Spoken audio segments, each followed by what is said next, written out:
أنا مرحبا سيادة رئيس الشرع، معك أم اللول. كيفك تقبشني؟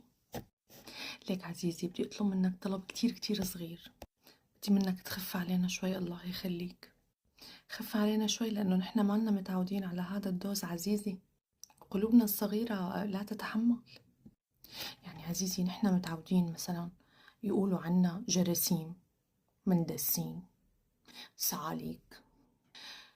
ما لنا متعودين حدا يحبنا ويحترمنا ويقول إنه أنا مو حاكمكم، أنا خادمكم. مو متعودين. فأنت هلأ عم تعطينا يعني جرعة دلع كتير كبيرة. نحن مو متعودين، يعني نحن مو متعودين قيادتنا الحكيمة تحكي عنا بطريقة إيجابية. عرفت؟ هيك.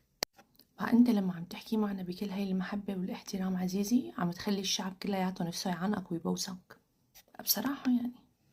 فشوي شوي علينا، وحبة حبة حبة حبة عم يرتفع معنا السكر.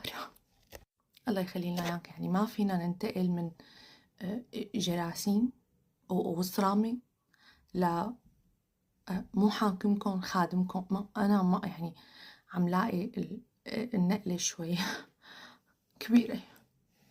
فيا ريت تاخدنا بحلمك وشوي شوي علينا. خلي لنا اياك يا رب.